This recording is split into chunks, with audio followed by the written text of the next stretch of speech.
Legal.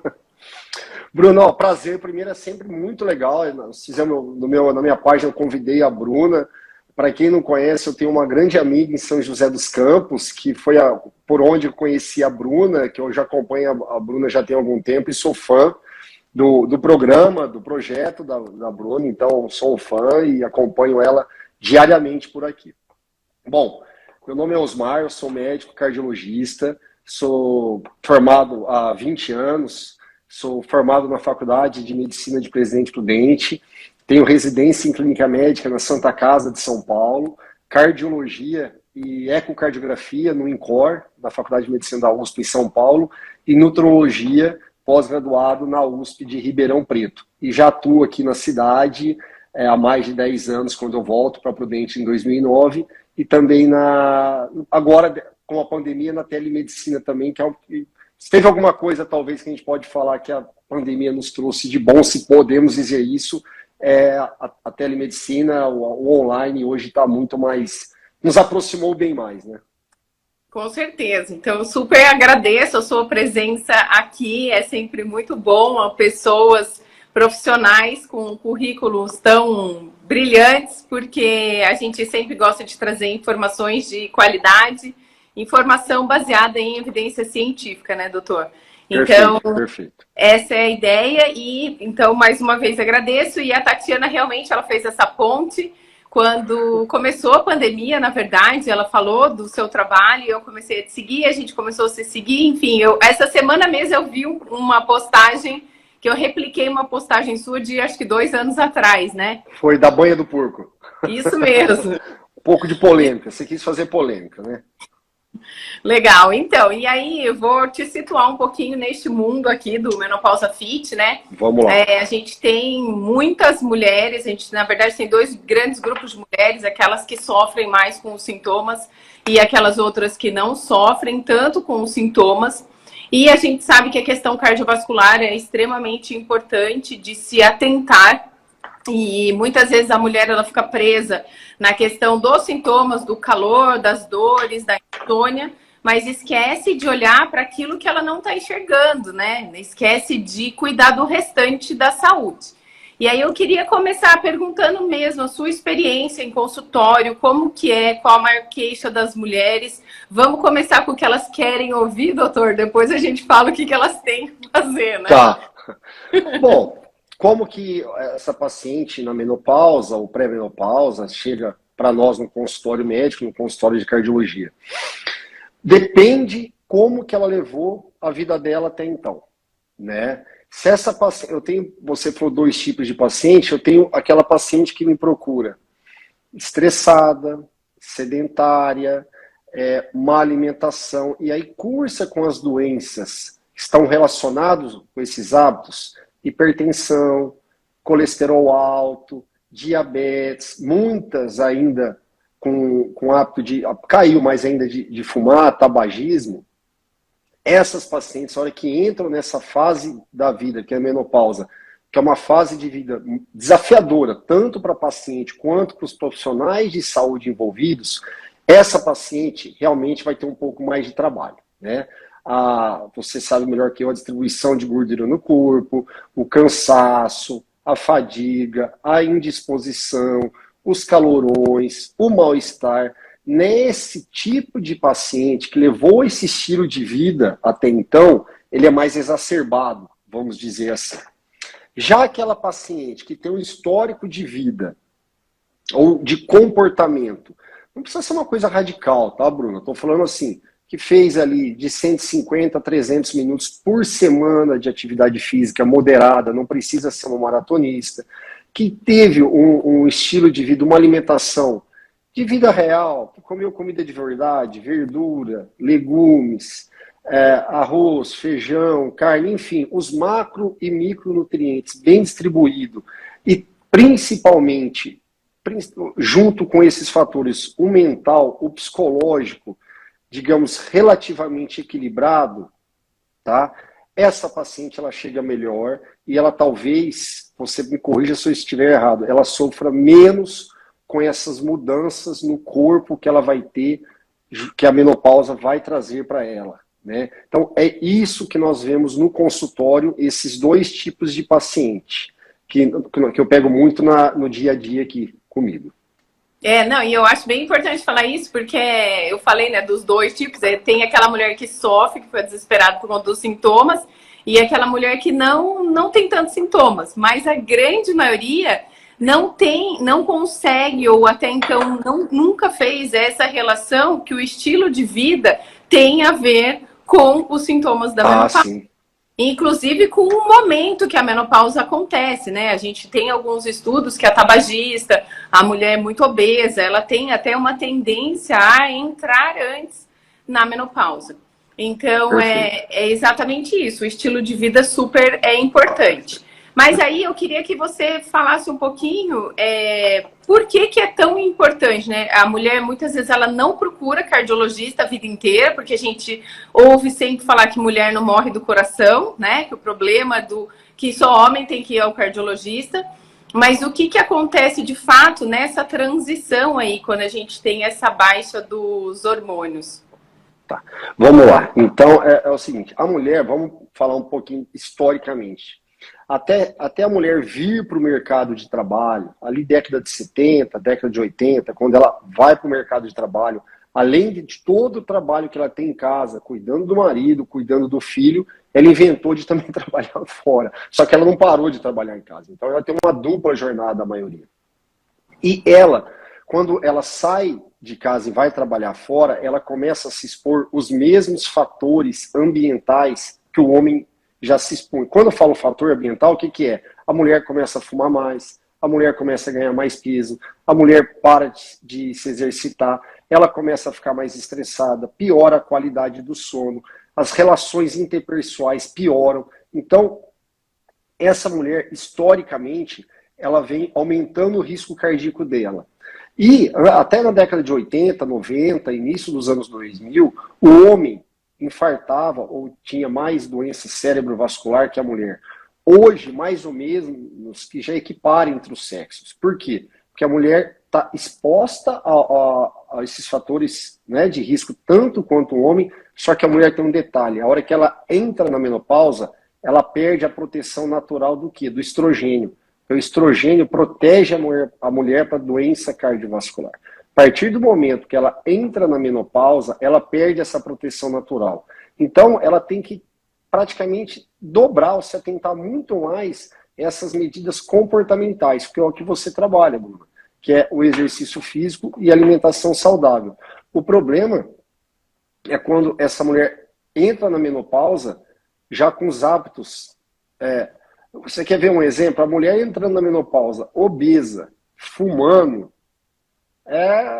tá pedindo, talvez até mais grave que o homem, porque ali ela deixa de perder a proteção natural dela, que é o estrogênio. Isso que eu quero, que é bem importante. O importante é que essa fase da vida da mulher é uma fase desafiadora, é uma fase que vão ter sintomas, vai ser uma fase difícil. Muitas vezes quem está em volta, os familiares, o círculo social vai sofrer, porque esses sintomas muitas vezes são exuberantes e quem estiver mais perto vai tomar uma tamancada, mas enfim, isso. E também o que a mulher tem que ter, claro, que não vai ter uma bala de prata. Se tiver algum vendedor de sonhos, algum vendedor que vai falar, toma um remedinho tal, um hormônio tal, que isso vai melhorar a sua qualidade de vida nessa fase de vida, não vai, tá? Não vai. O que vai melhorar é esse tratamento interdisciplinar, em conjunto do médico, da parte de exercício físico e da parte de nutrição.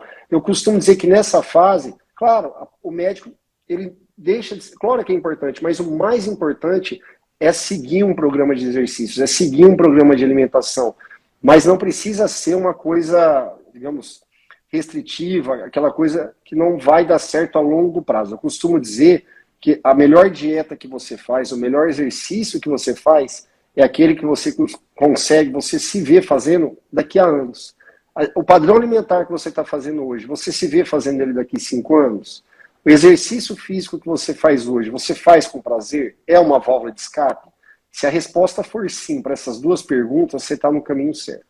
Se for não, aí você tem que repensar, porque tudo que você faz forçado, isso não vai durar muito. né? Então, e isso também não é legal para a parte mental e consequentemente, para a parte cardiovascular também. E eu acho legal a gente falar isso, porque exatamente o que acontece é que eu brinco que tem um diabinho, né, do lado. Eu já estou você falando isso. Você viu, eu falei ontem isso. Todas as circunstâncias, na verdade, fazem para que a gente aumente o consumo de carboidratos, né? Porque o carboidrato, ele dá aquele prazer imediato. Então, assim, eu tô depressiva, eu tô cansada, eu tô ansiosa, então eu quero um quentinho e docinho. E também é uma questão fisiológica, né? Essa diminuição de ânimo, a falta de sono muitas vezes acaba interferindo no dia a dia e etc. Então, por isso que eu acho que é importante essa conscientização, porque aí desperta, né, a chavinha. Opa, eu não fiz exercício até agora e tudo faz com que eu não faça exercício, tudo faz com que eu continue me alimentando mal. No entanto, é o momento da virada e é exatamente isso que você falou, né? A mulher que nessa fase não se cuida, tipo chuta o balde, ela corre mais risco até do que o homem. E a minha audiência, doutora, adora as explicações científicas. Então, o que eu queria eu queria realmente assim que você explicasse essa questão da proteção do estrogênio, né? O que este hormônio ele faz? E meninas, quando a gente fala de cardiovascular, a gente está falando do coração e todos os nossos vasos sanguíneos, né? Então, assim, como é essa proteção que as mulheres têm até o declínio do ovário, né? Então vamos pensar, eu vou explicar a falta de estrogênio, que ela vai entender o benefício de quando ela está com estrogênio normal. A falta de estrogênio, quando você entra na menopausa, esse estrogênio, quando os folículos ovarianos ali entram em falência, que é uma fase natural da vida da mulher, é uma evolução natural, não temos o que fazer.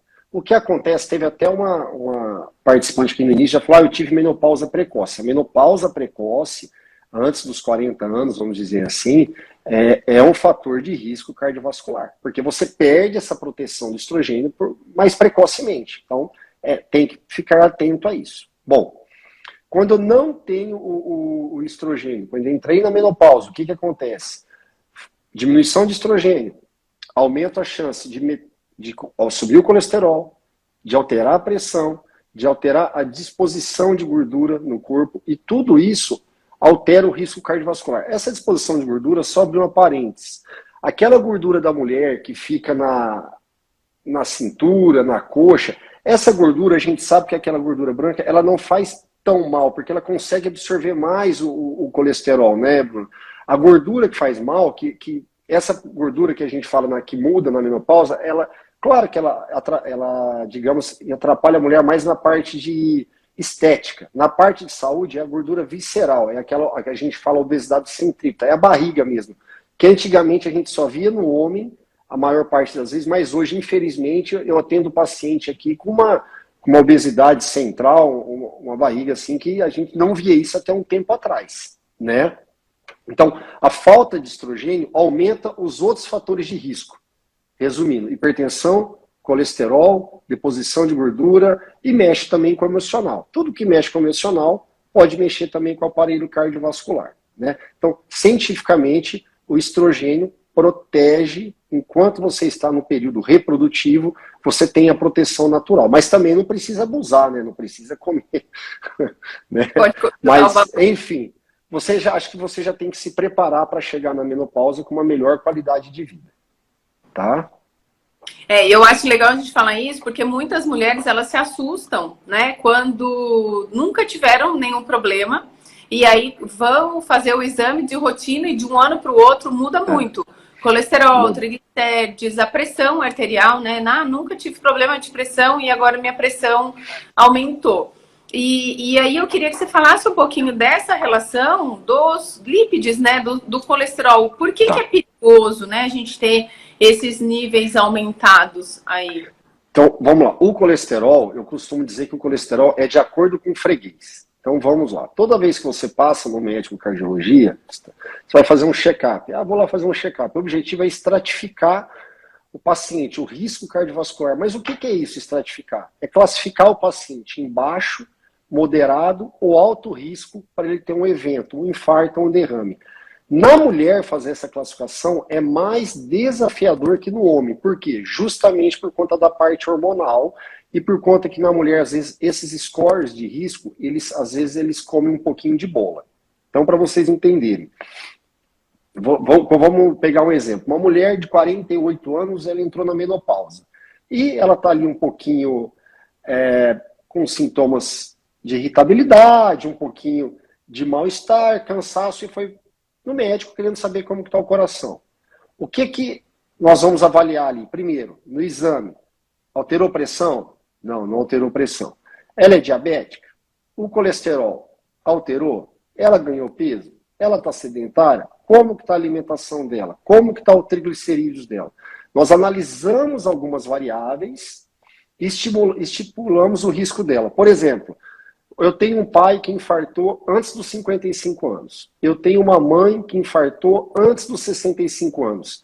Ela já tem o quê? Doença precoce na família. Isso tem que ficar claro, porque muitas vezes a paciente, eu tenho um tio-avô que infartou. Você nem sabe se seu tio-avô infartou. E aí você, às vezes, fica criando chifre em cabeça de cavalo. Tem um irmão, tem uma irmã que infartou, teve um derrame precoce. Ou os pais, fique mais atento.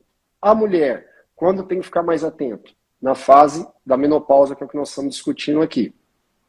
Então vamos pegar que uma mulher seja diabética. Então nós fizemos os exames dela, ela está com a glicose acima de 126 e fizemos diagnóstico de diabetes. Nessa paciente, a meta do colesterol, nós temos o LDL, que é o que entope a artéria. O HDL é o bom, é o faxineiro, é o que limpa a artéria. Tá? Então a meta de todo diabético, o LDL, o que é? É abaixo de 70. Então, vamos imaginar uma outra situação. A paciente que ela não é diabética e, apesar dela estar na menopausa, ela está com todos os seus exames em dia, inclusive a pressão arterial. Então, o LDL dela, o colesterol ruim, a meta é abaixo do quê? De 130. Por quê? Porque por isso que é o que eu falei no início da fala. É de acordo com o freguês. Tá? Então, o LDL, para quem é baixo risco, a meta é 130. Todo diabético é um paciente de alto risco cardiovascular. Então, a meta é abaixo de 70. Tem que ficar bem claro, quando eu falo alto risco, eu não estou falando que esse paciente tem um alto risco de morrer. Não é isso. Ele tem que é um alto risco, aí eu sou mais agressivo no tratamento dos fatores de risco para doença cardiovascular. Por exemplo, essa paciente diabética, se ela está com LDL de 120, se ela não fosse diabética, ok. Como ela é diabética, eu vou fazer o quê? Vou incentivar mudança do estilo de vida. Incentivei. Depois de 90 dias, eu repeti o exame. O LDL não abaixou. O que eu vou fazer? Entro com tratamento medicamentoso. Doutor, mas já escutei falar com o remédio do colesterol da Alzheimer. O remédio... Gente, cuidado o que vocês leem. Cuidado as referências. Quando nós prescrevemos uma estatina, nós estamos garantindo para você que nós estamos diminuindo a chance de você ter um evento cardíaco, um infarto, em 33%. Então eu vou tomar remédio, vou parar o exercício? Não. Aí que você tem que aumentar ainda o volume de exercício. E tudo bem, tomei o remédio. Aí daqui 90 dias voltei. O meu LDL agora, ele está em 50. Vou parar de tomar o remédio. Não. O raciocínio do remédio do colesterol é igual ao remédio da pressão. Uma vez que você inicia o remédio, você não para mais. É por tempo indeterminado. Tá? Então, tirem talvez da cabeça essa ideia. Não é qualquer colesterol alto que eu vou dar remédio. Por isso que tem que ter critério para entrar com remédio de colesterol. Sempre tentamos, inicialmente, mudança do estilo de vida, parar com o cigarro, exercício, alimentação saudável e dar um tempo para o paciente se adaptar a esse novo estilo de vida. Tá? E aí você repete os exames. Tem que tomar muito cuidado, que eu costumo ver hoje que muitos colegas tratam o papel. Então o paciente está aqui, pandemia, 1 ano, a academia fechou, não fechou o programa da Bruna, parou o exercício, tudo bem, ganhou ali 8 quilos. Aí vai lá, o colesterol está aumentado. O colesterol está aumentado, tá claro, a gente já sabe o que está aumentado. Então já vou dar remédio de cara? Não. Eu vou o quê? Orientar esse paciente com exercício físico, com uma alimentação saudável. Hábito saudável é uma coisa muito difícil, né, Bruno? Muito difícil, porque é cultural, está enraizado. assim, um fator que eu vejo muito no consultório, isso já está provado, é o ambiente que você vive, né? Então, se é um ambiente que você vive de social, de amigas, de família, que, mano, uma alimentação sedentária, contamina você, né? Então, dificilmente você vai ter uma ajuda dos seus pares. Você sabe que eu tenho um programa aqui, eu tive paciente que entrou no meu programa, que ele mudou o círculo social. Eu não queria que ele mudasse os amigos, não é isso, mas ele encontrava os amigos de infância semanalmente, hoje ele encontra mensalmente. Por quê? Porque ele buscou uma qualidade de vida melhor. E esses, não, ainda estão naquela de churrasco toda quarta, bebida alcoólica terça, quinta, quer dizer, isso não cabe mais nos dias de hoje. Tem espaço para o seu churrasco, tem espaço para a sua feijoada, tem espaço para tomar um vinho com o marido, pode tomar uma cerveja a mais no final de semana, isso é vida. Mas tem que estar tudo dentro de uma normalidade. E isso é exceção, não pode ser rotina. Mas eu sou a favor de tudo. Doutor, posso sair para jantar com meu marido. Hoje nós vamos tomar uma garrafa de vinho, vamos comer uma massa. Vai fazer mal pro coração? Vai nada. Vai fazer mal você ficar em casa chupando gelo. Pé da vida porque queria ter saído com o marido. Você tem que ter bom senso. Talvez é o que falta hoje. Tudo que é os extremos faz mal. O sedentarismo faz mal. Só que o paciente também, que leva uma vida espartana, comendo uma dieta restritiva, tirando algum grupo alimentar, isso não se sustenta ao longo do tempo. E aí, com certeza, isso também não é vida. Isso não é saúde. Saúde não é ausência de doença. É você ter uma qualidade de vida, tanto física, quanto mental e social. Não, e é muito legal. Eu adorei a sua explicação, porque isso, né, ajuda a todo mundo perceber que eu falo muito isso, de um ciclo vicioso, né? Que um fator de risco acaba puxando outro fator de risco. Sim. Em geral, na mulher, neste período da vida, por questões fisiológicas, acaba aumentando mais essa gordura visceral, que acaba atrapalhando os outros fatores de risco. Sim. E quando se quebra o ciclo, e se quebra o ciclo consciente, né? Não adianta quebrar o ciclo, sair do nada para correr um dia uma mulher que é sedentária. O cara que é o jogador de bola só das quartas-feiras, né? O atleta de final de semana que fala. Mas assim, quebrar o ciclo daquela rotina e aos pouquinhos tudo vai modificando. E um outro aspecto que eu quero reforçar que você falou é a questão dos 3 meses que você dá para o paciente, né?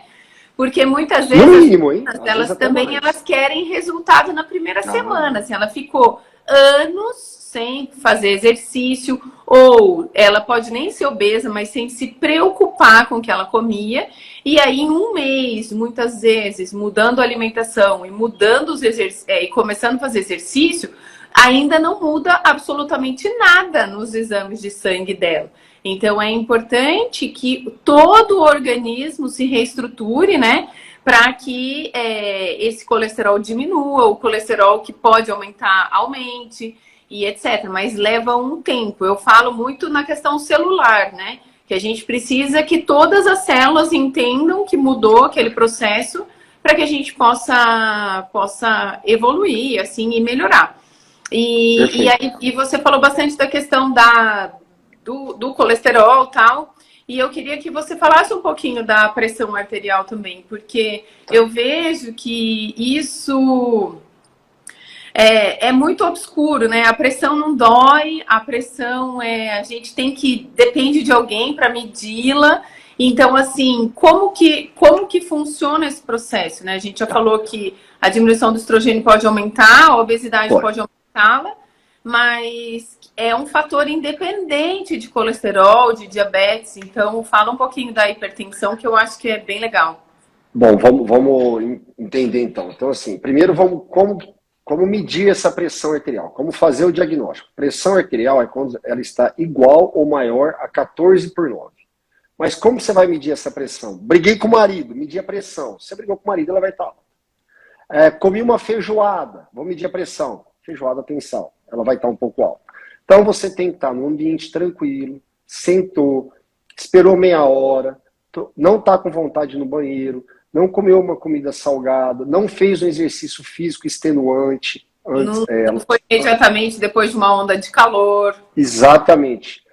Aí você vai lá e mede, não pode estar com as pernas cruzadas, pernas pendentes, com o braço na altura do coração.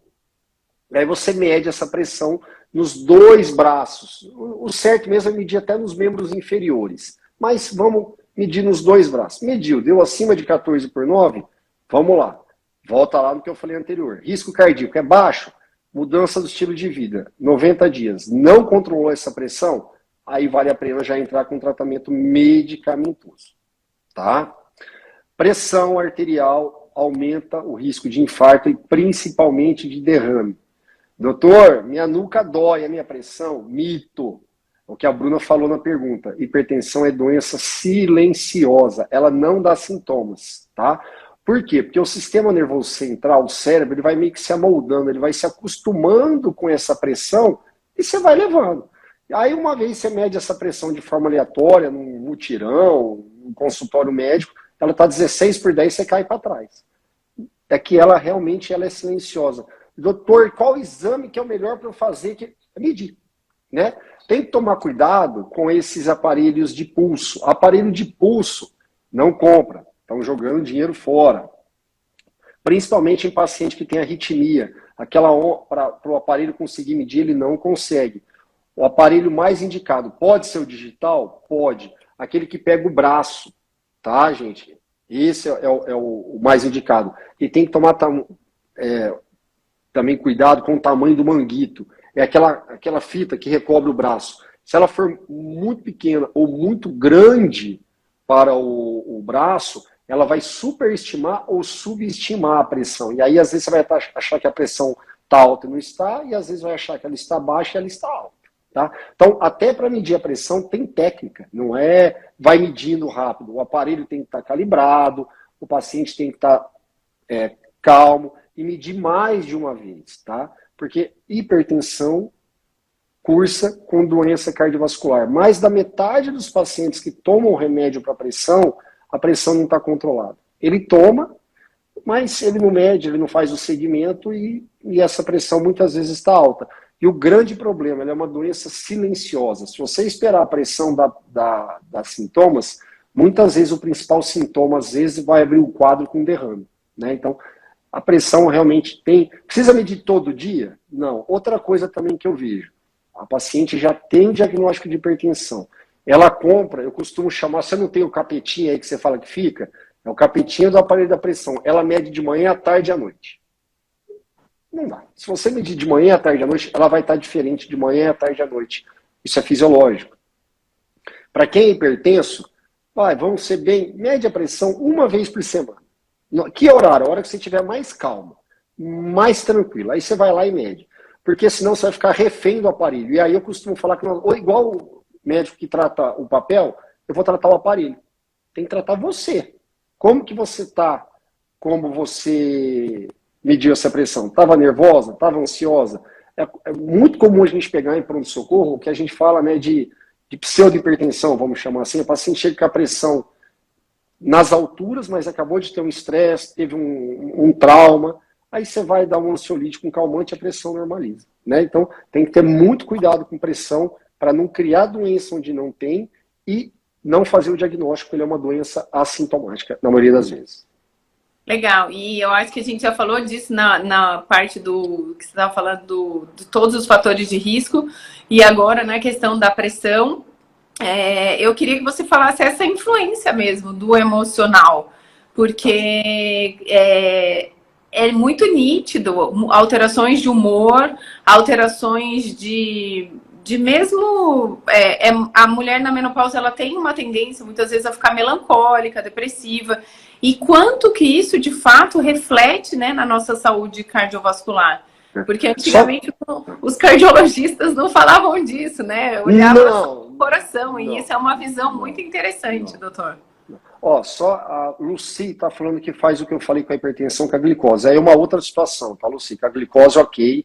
O endócrino vai te orientar. Hoje você tem bombas de infusão de insulina, você tem aparelhos que você coloca na pele e vê a glicose instantaneamente. Então, diabetes é uma outra doença. Não vamos confundir. Se você faz isso com a glicose sob orientação médica, mantém, tá? Não vamos confundir, não.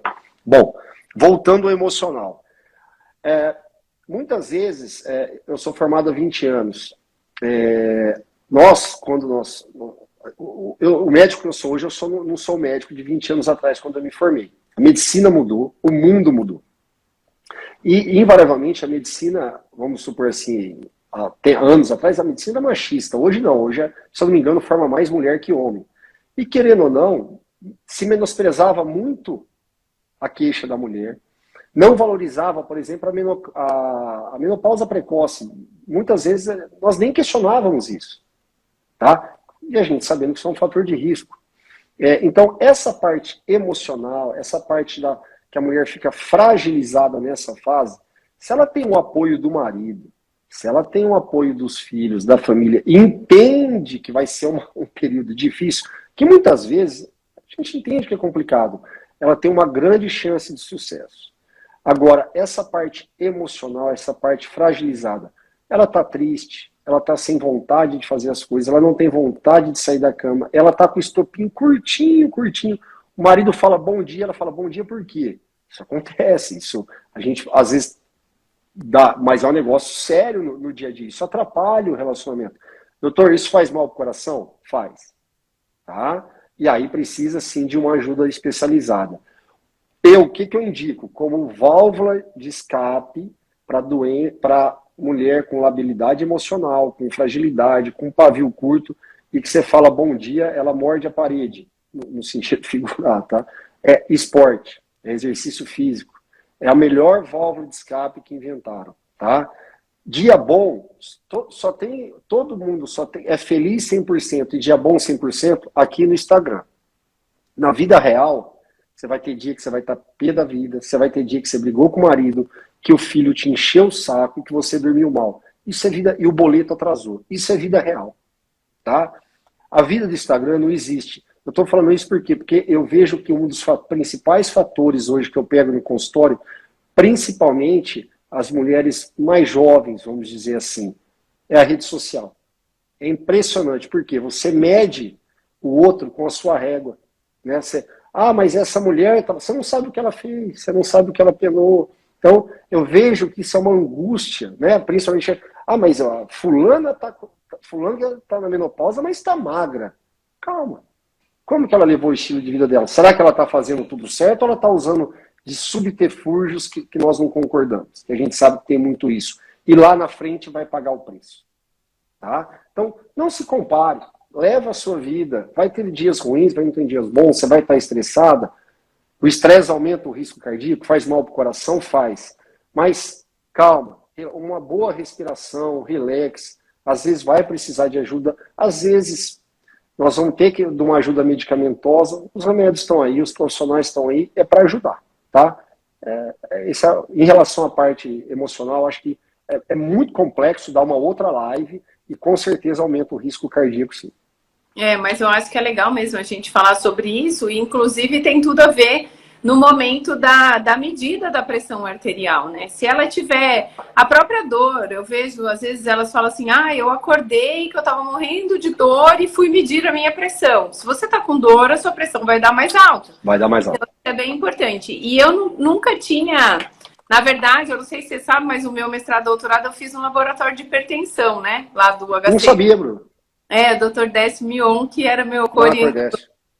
E a gente, no meio do meu doutorado, eu era professora, eu era personal do Dr. Décio.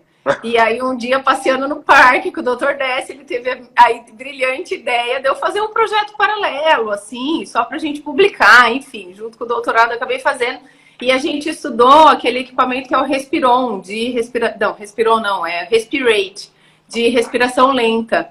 E eu nunca tinha me atentado mesmo, porque como eu estudava exercício, a gente estava sempre de olho nas respostas, né, do exercício. E a gente fez um estudo medindo, inclusive, a atividade simpática de mulheres que usavam o Respirate, o simples fato da respiração lenta, que é o que a gente fala, de relaxar, de meditar, sim, conseguia diminuir os níveis de pressão. Não que você vá parar de tomar seu remédio de pressão, viu, meninas que estão aí assistindo? Não. Mas é muito importante a gente inserir também esses momentos de relaxamento, de não pensar em nada, tirar os problemas, porque muitas vezes isso ajuda o nosso corpo a voltar ao estado normal, vamos dizer assim. Perfeito.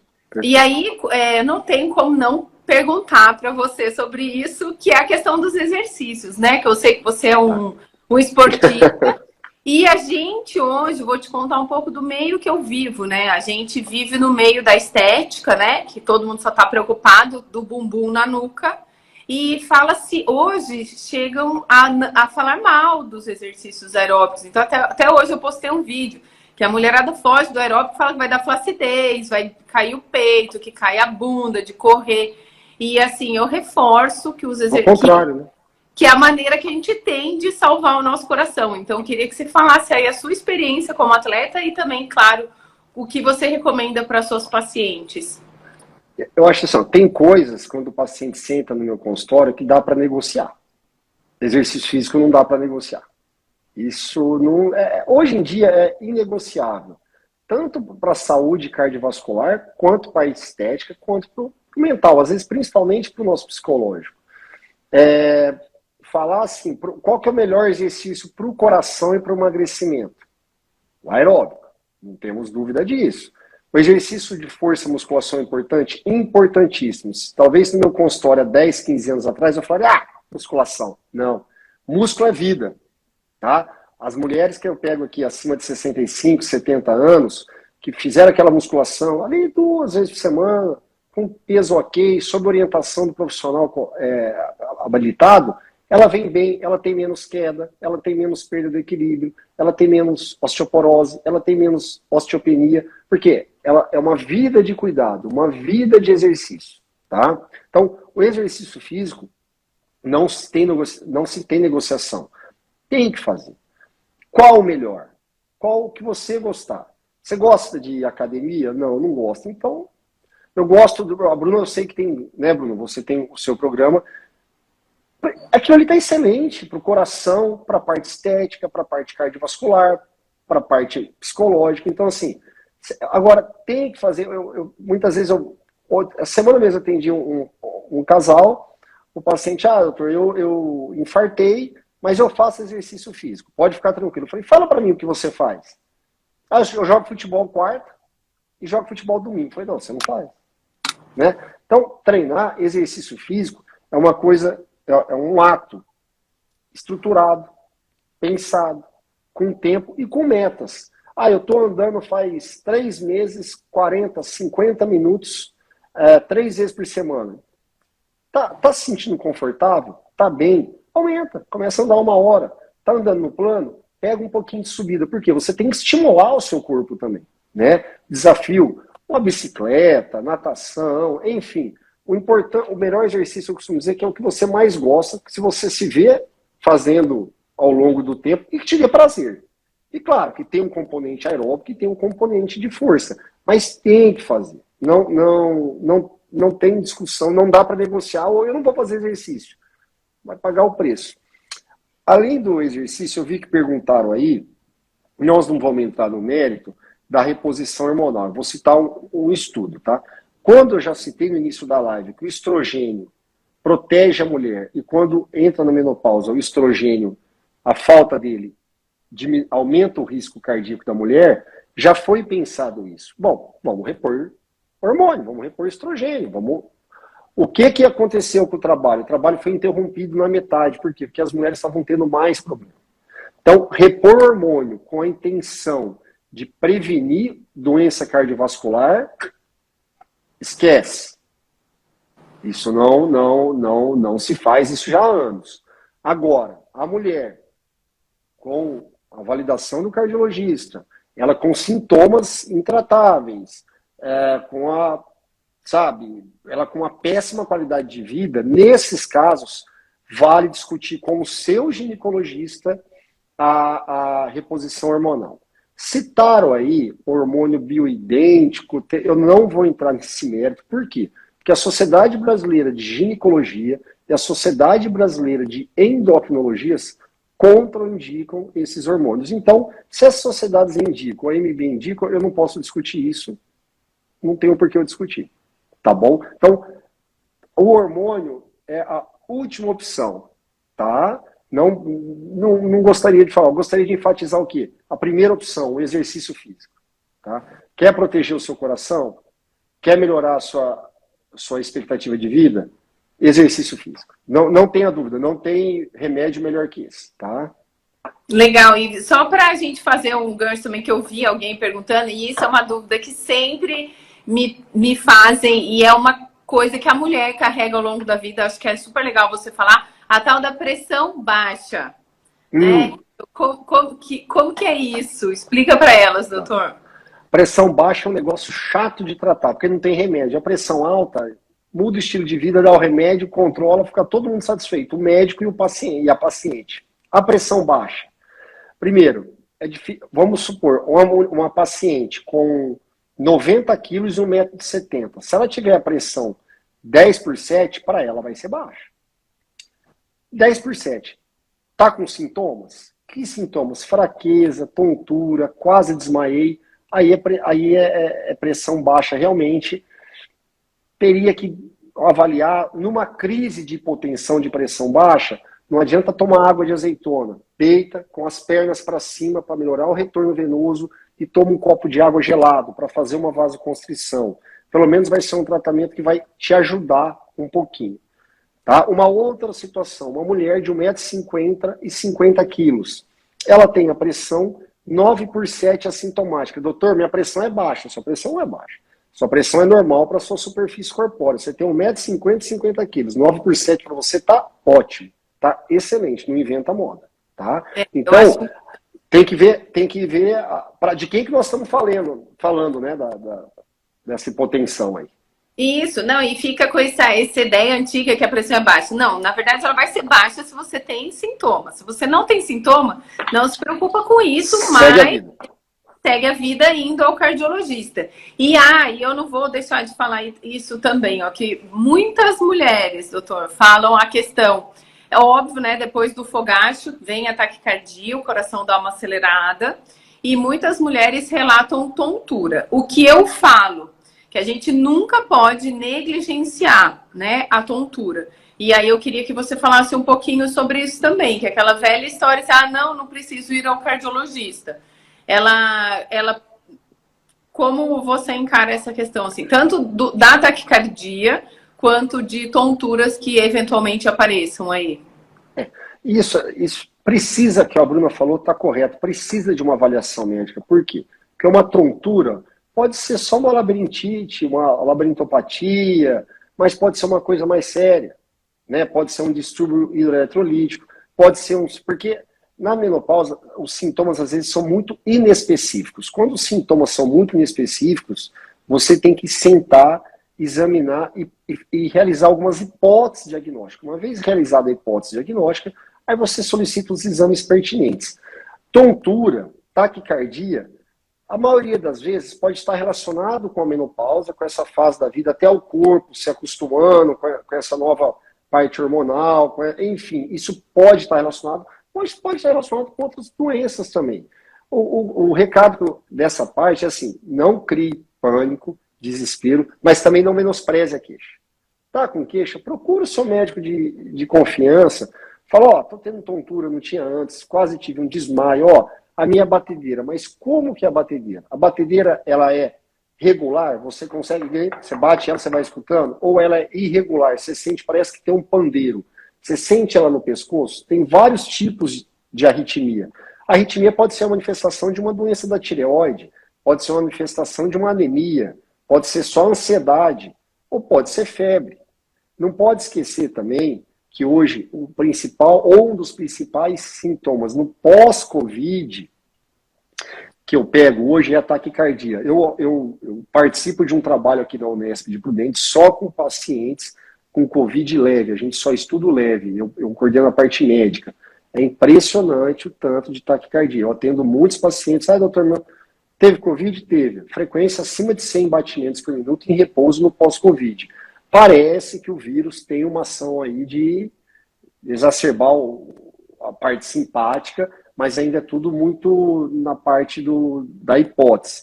Mas com certeza, a taquicardia tem vários tipos de taquicardia que nós temos que esmiuçar isso bem. E hoje em dia não pode esquecer do Covid, tá, gente? O Covid, um dos principais sintomas aí é a batedeira no peito no pós-Covid. É interessante, bem importante a gente falar disso. E na outra live que a gente fez, a gente ia falar da síndrome do coração partido. Oh, verdade. E a gente não pode esquecer dela nessa semana do Dia dos Namorados, doutor. O que seria a síndrome do coração partido? Então, vamos lá. A síndrome do coração partido, todo mundo acha que é a síndrome da mulher com problema amoroso, vamos dizer assim, que ela teve uma desilusão amorosa. É mais ou menos. A síndrome do coração partido, na verdade, ela recebe o nome de síndrome de Takotsubo. Takotsubo foi descrito na década de 90 pelos médicos japoneses, tá? Então, o que é isso? Vamos imaginar, a mulher chega no pronto-socorro com uma dor torácica típica de infarto. O que é dor torácica típica?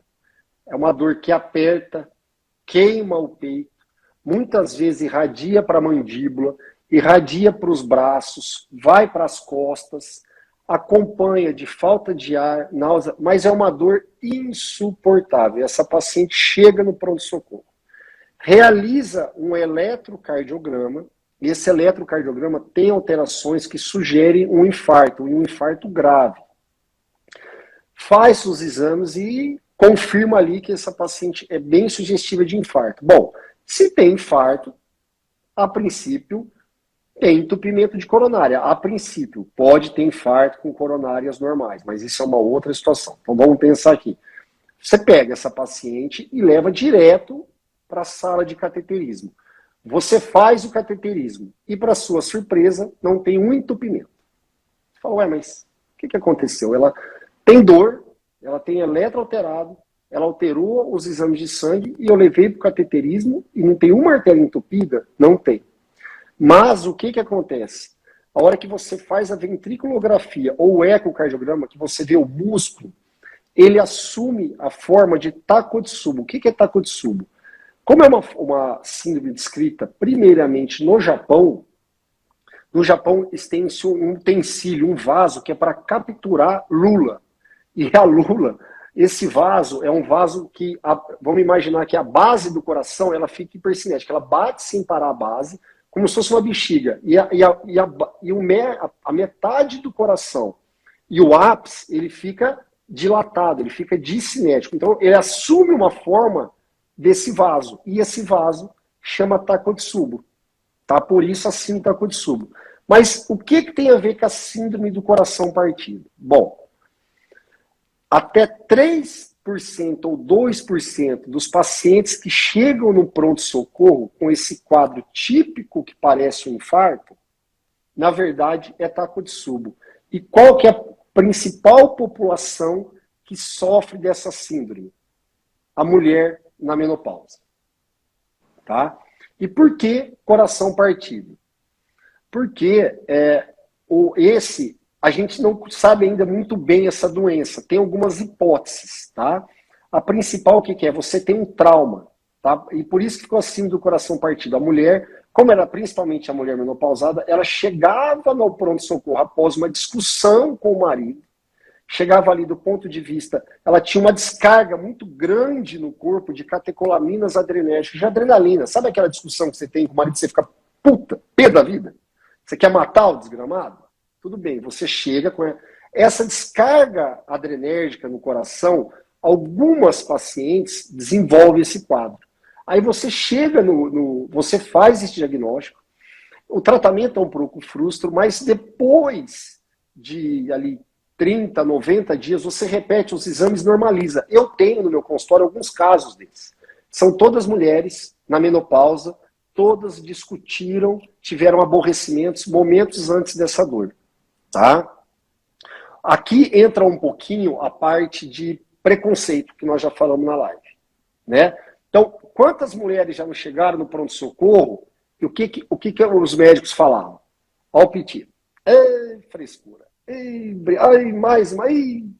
E aí você come bola. E aí pode ser uma embolia pulmonar. E aí pode ser um Takotsubo.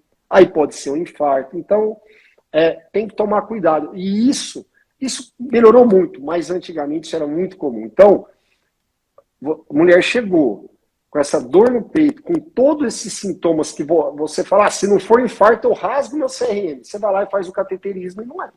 Tá? É o quê? É a síndrome do coração partido. Então, a síndrome do coração partido não é bem assim.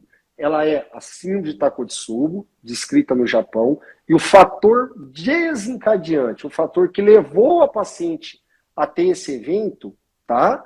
É um estresse emocional. O problema é o seguinte, saiu alguns estudos agora, que é para os dois lados, tanto para o estresse negativo, aquele que você brigou, quando a pessoa fica muito feliz. Acertei na cena, pode ter um Takotsubo. Porque a descarga de felicidade é tão grande que ele também pode acontecer isso. Claro que em menor grau, mas já tem alguns casos descritos. Então, a síndrome do coração partido existe, está documentada, e é bem isso mesmo. É o seu público. Se tem um público que a gente tem que ficar atento, Bruna, é o público que te acompanha por aqui. Eu costumo falar bastante isso, assim, pra gente, de fato, não negligenciar nenhum sintoma. Não é numa live, né, que ela vai definir o tratamento dela, ela vai resolver ou não tomar remédio de pressão, colesterol, que é muito importante esse acompanhamento.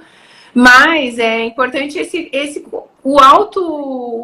a autoanálise, né? Então, por exemplo, eu tô um pouco melancólica, eu tô estressada, será que é isso que está interferindo no restante das coisas da minha vida? Ou não, de fato eu tenho alguma alteração, eu tô sentindo meu coração diferente, eu tô sentindo tudo diferente. Então não pode negligenciar. E eu acho legal porque aqui a gente fala muito da questão ginecológica, né? Hoje mesmo, conversando com uma moça pelo direct, ela falou que não vai no ginecologista há anos, com 48 anos. Misericórdia. Falei, não, você precisa todo ano ir ao ginecologista. Então, as questões aqui são muito relacionadas às queixas da menopausa. Mas eu quis trazer você, e eu acho muito importante a gente alertar, porque o calor não mata, né? Mas uma negligência do coração pode levar ao óbito mesmo. Então, a gente tem que se cuidar e ficar sempre atento. Então, nosso tempo está acabando, doutor. Vamos lá, o que mais? Não, fica à vontade, fica à vontade. Estou à sua disposição. Vamos lá, vamos ver se tem alguma outra pergunta por aqui. E essa questão da síndrome do coração partido, também, eu acho que a gente não pode deixar de falar para essa mulher também, procurar ajuda no caso que se ela não tem estrutura emocional para tudo que ela está passando. Com certeza. Teve uma pergunta agora que passou aí, a paciente corre e tem batimentos cardíacos baixos. Isso é normal? Isso é normal. Então, toda paciente bem condicionada, tá? É bem condicionada assim, ela faz sua caminhada, você pelo jeito faz sua corrida de rua. A tendência, o que é?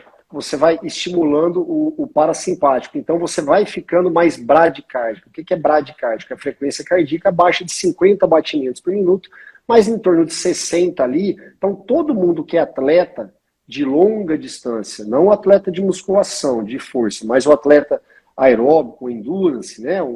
Faz exercício físico, uma caminhada, uma corrida regular, natação, bicicleta, o coração vai se condicionando e fisiologicamente a tendência é bater o menor número de batimentos por minuto. Então bate ali em torno de 50 a 60. Isso é ruim? Não, isso é ótimo. Nós cardiologistas adoramos isso. Não tem problema nenhum. Eu tenho paciente que à noite chega a 30 batimentos por minuto. E é fisiológico, ele é atleta de alto rendimento. Já por um outro caso, se o paciente tem uma frequência cardíaca muito baixa, sintomática como? Ele desmaia, causado por esse batimento muito baixo, aí nós temos que fazer o quê? Nós temos que fazer um destreinamento. Esse paciente tem que ficar sem treinar 90 dias para a frequência cardíaca subir. Isso são casos extremos. Normalmente, segue a vida, faz a sua corrida, a frequência cardíaca baixa é resultado do seu bom condicionamento físico. E eu costumo dizer assim, que na verdade é a quilometragem do carro, né? Então como se você economizasse aí o seu coração.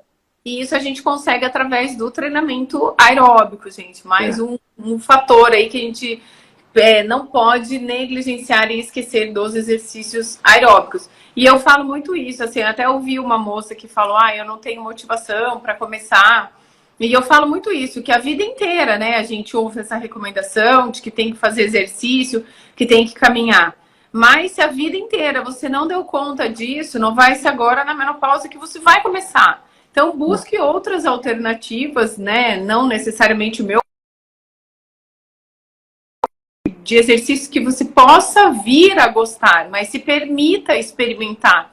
Porque muitas vezes é aquilo que está faltando só para você mudar outras coisas. Eu costumo muito dizer assim que às vezes a pessoa está naquele ciclo da má alimentação, de não dormir, de não fazer exercício, e é mais fácil a gente mudar o hábito para o exercício do que mudar o hábito da alimentação. Porque a alimentação, sim, geralmente a gente está se privando de uma coisa que é boa. E o exercício não. O exercício, na hora que você começou a fazer, você já tem o bem-estar. Se você não está tão feliz na hora que está fazendo, você está feliz na hora que acabou. Seja porque você está despedindo do professor, seja porque você está voltando para sua casa para tomar um banho. Então, é mais fácil começar pelo exercício, né? Eu acho que isso é bem importante. Deu uma travadinha? Você tá ok aqui. Teve algumas perguntas assim, andar de bicicleta faz bem pro coração, excelente exercício, pode andar. Anda. Pode ser mountain bike, pode ser aquela speed que é na rua, mas claro, faça uns exames, uma avaliação médica antes, tá? Para você começar a fazer os exercícios. Teve uma outra ali, minha mãe é sedentária, pode começar a fazer exercício? Deve. Se ela é sedentária há muito tempo, médico de confiança, faz uma avaliação, não precisa fazer uma ressonância de corpo inteiro. Às vezes um eletrocardiograma é o suficiente para você começar a fazer exercício, tá? O importante é fazer. O exercício com certeza vai te proteger do risco cardiovascular. Exercício físico substitui a reposição hormonal. Então você perdeu a live da Bruna. Isso mesmo. Assista a live de ontem, tá salva. O que mais? Você quer responder mais alguma, Bruna? Não, eu acho que a gente falou bastante coisa, mas fica à vontade aí se ainda tiver algo que você queira complementar. Muita gente perguntou se você faz atendimento online. Sim, né? Faz. Sim, tem um link no Instagram, na minha bio. Ali ela já vai direto para atendimento da minha clínica e ali agenda. Essa semana mesmo eu fiz bastante até atendimento online. Hoje não perde nada. Hoje nós temos aplicativo para mandar receita, para mandar... Hoje está bem tranquilo quanto a isso. Legal. Então, gente, aqui está o Instagram do Dr. Osmar. Depois vocês clicam lá, sigam, que sempre tem assuntos muito interessantes. Legal. Obrigado. E aí eu acho que, assim, até para a gente fazer um apanhado de todas as informações, tal, né? Eu queria falar um pouquinho dessa questão mesmo do aumento de peso. Então, que ele acaba sendo causador aí de vários outros fatores. Eu falei isso ontem na live, né? Que na verdade, quando a gente consegue essa redução de peso, a gente consegue mudar todas as outras variáveis, mas que também uma mudança de metabolismo, um emagrecimento de 20, 30 quilos, às vezes ele não vem tão rápido, né, doutor? Então, em relação, desculpa, Bruno, te cortar, em relação à perda de peso, quanto que eu preciso perder? 5% do que você tem hoje. Então eu tô com 100 quilos. Se você perder 5 quilos, eu te garanto que o coração já vai ser uma grande perda. O que eu vejo hoje é que tá todo mundo preocupado com a estética muitas vezes, e talvez esquece um pouquinho a saúde. Eu jamais vou preconizar a estética em detrimento da saúde, é o que nós mais vemos hoje, né? Então, assim, vou perder... Se você perder 2 quilos por mês em um ano, você perdeu 24 quilos. Garanto que se você perder 2 quilos por mês em um ano, 24 quilos no ano, é muito peso perdido. E provavelmente isso vai se sustentar. Por quê? Porque não é uma coisa radical. Ou perde 1 quilo por mês. Você tem que se permitir alguma coisa. Essas coisas radicais, restritivas, ou porque o extremo faz mal. Eu tenho paciente hoje, a maior parte, claro, sedentária, querendo adquirir hábitos saudáveis, mas eu tenho o inverso. Hoje eu tenho um paciente que faz uma dieta totalmente restritiva. Não é uma crítica, tá, gente? Mas o que eu pego, uma dieta low carb, ela tira o carboidrato.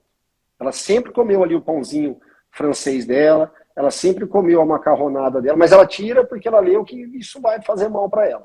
E ela começa a malhar. Aí de manhã ela acorda, caminha, à tarde ela não sei, vai jogar beach tênis e no final de semana ela quer brincar com os filhos, com os netos, enfim. Ela tem uma atividade física intensa e ela não tem energia, porque ela não come. E ela começa a ter o quê? Fraqueza, mal-estar. E aí o que, que ela vai falar? Ah, isso é falta de hormônio, aí quer repor hormônio. Não, isso não é falta de hormônio, isso é falta de comida. Tá? Então, você tem que ter muito cuidado. Qual que é a melhor dieta? É aquela que você consegue fazer. E aquela que é boa para a sua realidade. Se a sua realidade olha, eu trabalho, eu tenho que cuidar ainda, às vezes, ajudar minha filha a cuidar do neto, eu tenho um filho para cuidar, eu não tenho tempo para almoçar. Não adianta você querer ficar imitando a influenciadora digital do lado, que 10 horas da manhã na segunda-feira ela está fazendo selfie na academia. Isso não é vida real. Tá? A vida real é você fazer uma maionese no sábado, a vida real é você ter problema, é você comer um churrasco. Vai comer um churrasco? Precisa comer o cupim e a costela? Come ali o vinagrete, o patinho, a maminha, uma carne grelhada, tira a gordura. Você vai se privar desses prazeres. Eu já tive paciente que levava marmita no casamento. Eu falei, aí nós temos um problema, né? Se você levar uma marmita no casamento, aí realmente, sabe, aí assim, aí você começa a entrar em parafuso, tá? Então, tem que ter muito bom senso hoje em dia. Cuidado com as informações que vocês tiram aqui na rede social. Muito cuidado com isso, tá? Sigam e vejam pessoas de verdade e não pessoas... Não existe pessoa perfeita, dieta perfeita, exercício perfeito. Existe aquilo que você consegue fazer. Tá? Eu acho que isso é o melhor. Se conseguir ficar esse o recado, eu acho que seria esse o principal. Não, e eu acho que aquilo que você falou, né? O que eu consigo levar para os próximos 5 anos. Eu acho que isso foi perfeito, porque a gente não consegue. E muitas vezes o que eu percebo na menopausa, assim, uma oscilação muito grande de restrição. E aí, quando volta a comer, né? Restrição alimentar, e quando volta a comer, chuta muito balde. Porque quando você faz muita restrição, você deixa de comer os nutrientes. E o seu corpo fica pedindo. E aí, qualquer estresse, qualquer problema que a pessoa passe, ela sai da dieta, né? É o famoso efeito sanfona, né? O nosso cérebro foi moldado lá atrás. Então, lá atrás, quem que sobrevivia? Quem estocava energia. Eram os gordinhos. O que acontece? A hora que você manda a mensagem para o seu cérebro que você está perdendo muito peso, o que ele entende? Eu vou morrer. É que está perdendo tanto peso tão rápido. Aí o que acontece? Diminui a sua taxa metabólica basal, você vai queimar menos gordura e